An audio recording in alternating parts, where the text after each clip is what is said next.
আল্লাহ রাব্বুল আলামিন কোরআনে কারীমের মধ্যে বলেছেন, আল্লাযী খালাকাল মাউতা ওয়াল হায়াতা লিয়াবলুয়াকুম আইয়ুকুম আহসানু আমালা।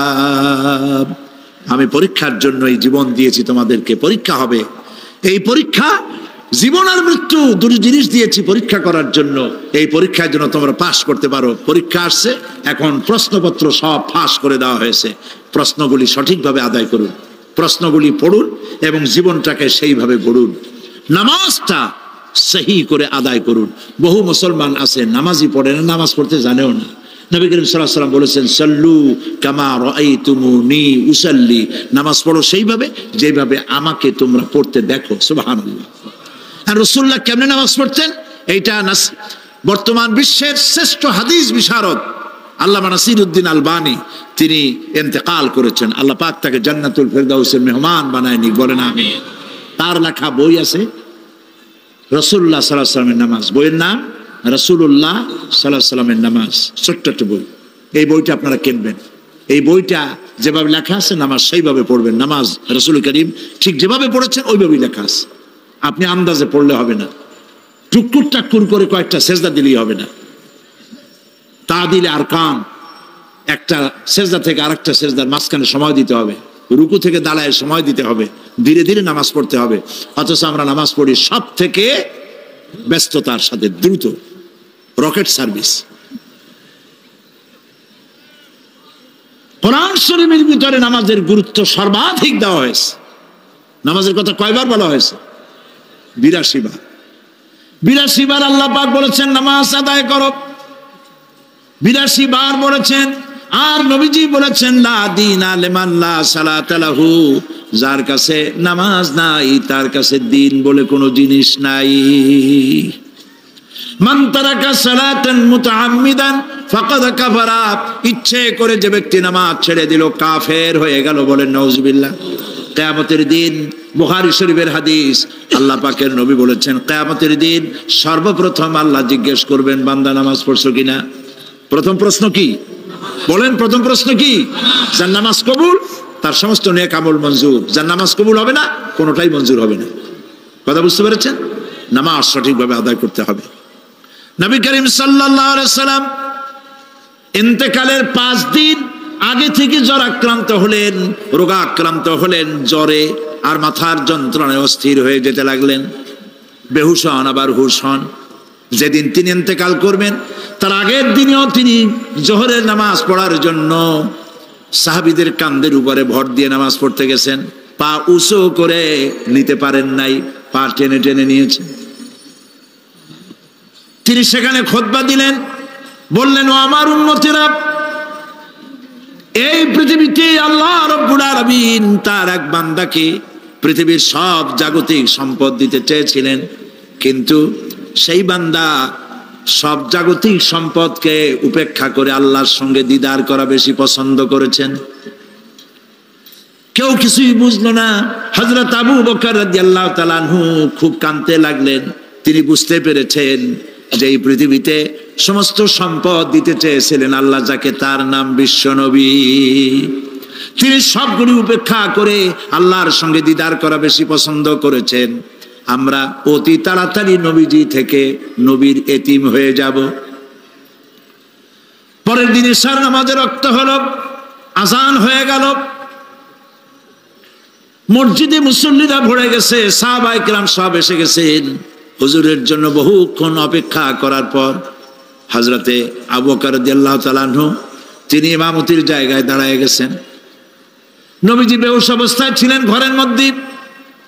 হুশ আসার পর তিনি হযরত আয়েশাকে বললেন, আয়েশা, মসজিদে নববীতে এখন কি হতেছে? তিনি বললেন, নামাজ হচ্ছে।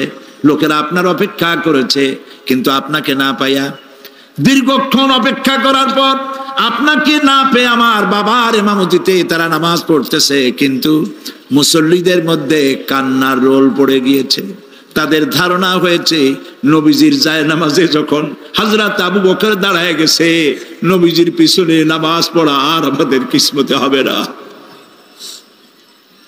নবীজি বলছেন, আয়েশা রে, মসজিদে নববীর দিকের দরজাটা খুলে দাও। আমি নামাজের দৃশ্য দেখতে চাই। দরজা খুলে দেওয়া হলো। নবীজি কোন রকম মাথা উঁচু করে মসজিদে নববীতে নামাজের দৃশ্য নিজে অবলোকন করে আবার শুয়ে পড়লেন। হযরত আয়েশা লক্ষ্য করে দেখেন নবীজির চোখের পানি দিয়ে কোনা দিয়া পানি বেয়ে বেয়ে পড়ছে। হযরত আয়েশা প্রশ্ন করলেন, ইয়া রাসূলুল্লাহ, নামাজের দৃশ্য দেখি কাঁদছেন কেন? হুজুর বলেন, আয়েশা রে, এটা কোনো দুঃখের পানি নয়, আমি কাঁদতেছি এই জন্যে, এই নামাজের জামাত কায়েমের জন্য তায়েফের ময়দানে অনেক রক্ত ঝরেছে, আবার উহুদের ময়দানে দান দান শহীদ হয়েছে, সাহাবায়ে কেরাম জীবন দিয়েছে। আজ আমি দেখতে পেলাম আমার উম্মতেরা জামাতে নামাজ পড়ছে। আমার ধারণা হলো ভবিষ্যতে কিয়ামত পর্যন্ত আমার উম্মতেরা এইভাবে জামাত বন্দী হয়ে নামাজ আদায় করবে। নবীজি আবার বেহুশ হয়ে পড়লেন। মসজিদে নববী থেকে আজ আর কেউ বাড়ি যায় না, সবাই কান্দে। আজ রাত বোধহয় নবীজি কাটাবেন না। মেয়েরা কাঁদতেছে, সাহাবায়ে কেরাম কাঁদতেছেন, আজওয়াজে মুতাহারাত তারা কাঁদতেছেন। নবীজির আবার হুঁশ হলো, তাকায় দেখেন ঘরের মধ্যে কান্নাকাটি, মসজিদে নববীতে কান্নাকাটি। সব থেকে বেশি কাঁদতেছেন মা ফাতেমা। নবীজি হযরত ফাতেমার কান্না দেখে ইশারা করলেন, কাছে আয়।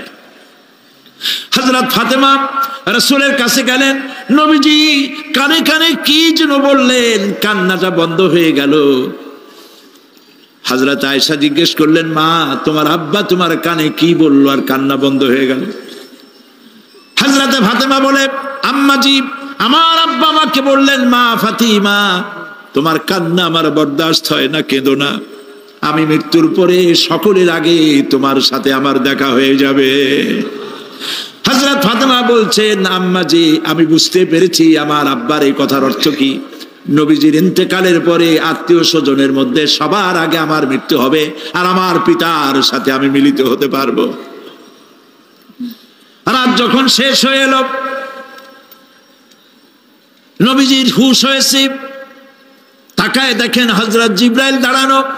হযরত জিবরাইল নবীজির চেহারা মোবারকের দিকে তাকায় বলেন, আসসালামু আলাইকা ইয়া রাসূলুল্লাহ, আল্লাহ আপনাকে সালাম বলেছেন, আর আল্লাহ পাক জানতে চেয়েছেন আপনার মুখে আপনি কেমন আছেন। আল্লাহ জানেন আপনার অবস্থা কি, তারপরেও আপনার মুখে শুনতে চেয়েছেন আপনি কেমন আছেন। নবীজি বলছেন, জিবরাইল, বড় কষ্টে আছি, বড়ই যন্ত্রণা, বড়ই কষ্ট। হযরতে জিবরাইল বলছেন, ইয়া রাসূলুল্লাহ, আজকে এক নতুন ফেরেশতা আমি সাথে করে নিয়ে এসেছি। এই ফেরেশতা পৃথিবীর কোন নবী অথবা কোন মানুষের কাছে যাওয়ার জন্য অনুমতি চায় না। আজ আপনার কাছে অনুমতি ভিক্ষা চায় কাছে আসার জন্য। ওই ফেরেশতার নাম হচ্ছে মালাকুল মউত।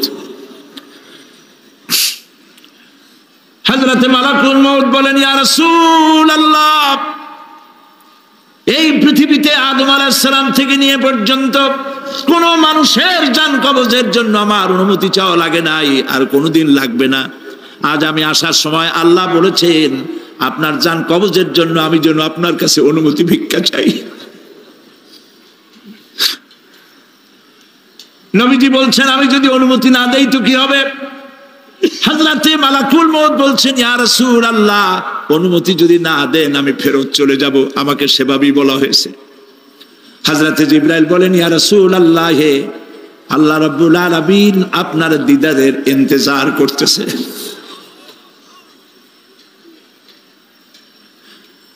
নবীজি বলছেন, মালাকুল মউত, তুমি জান কবজের কাজ শুরু করো।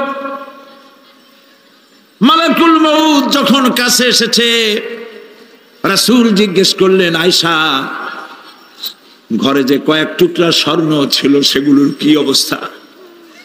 ছোট ছোট 6 টুকরা স্বর্ণ ছিল। হযরত আয়েশা বলছেন, হুজুর, আমি এগুলো রেখে দিছি। হুজুর বলছেন, না, রাখতে পারবে না, আমার ইন্তেকালের আগে খয়রাত করে দাও। মুহাম্মদ সাল্লাল্লাহু আলাইহি ওয়াসাল্লাম আল্লাহর কাছে অবস্থায় উঠবে না যে তার ঘরের ভিতরে সোনা ছিল, দিয়ে দাও, খয়রাত করে দিয়ে দাও। হযরতে মালাকুল মউত রাসূলের জান কবজ শুরু করে দিলেন। রাসূলুল্লাহ জীবনের শেষ কথা বললেন, আসসালাত আসসালাত ওয়া মা মালাকাত আইমানুকুম। আমার উম্মতেরা বিদায় লগ্নে বলে গেলাম, নামাজ নামাজ নামাজ ছেড়ে দিও না।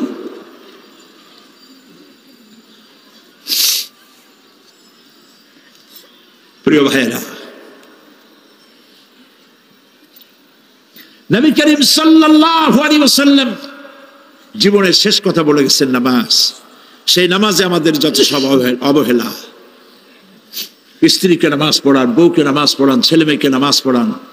দোকানদার ভাইরা যখন আজান হয়ে যাবে দোকান বন্ধ করে দেন, আপনি আপনার কর্মচারীরা নামাজ পড়তে যান। যতটুকু সময় নামাজ পড়তে গেছে এই সময় বিক্রি করলে যা লাভ হইতো, এরপরে বিক্রি করলে আল্লাহ 10 গুণ বেশি বরকত দিতে পারেন। পারেন কিনা? পারেন কিনা? আল্লাহর বিশ্বাস করেন, আল্লাহ আপনারে বরকত দিবে। আপনার কর্মচারী, দোকানদারে, বাড়ি ঘরে স্ত্রী পুত্র পরিজন যারা আছে সবাইকে নামাজি বানান, নামাজি বানাবার জন্য চেষ্টা করেন।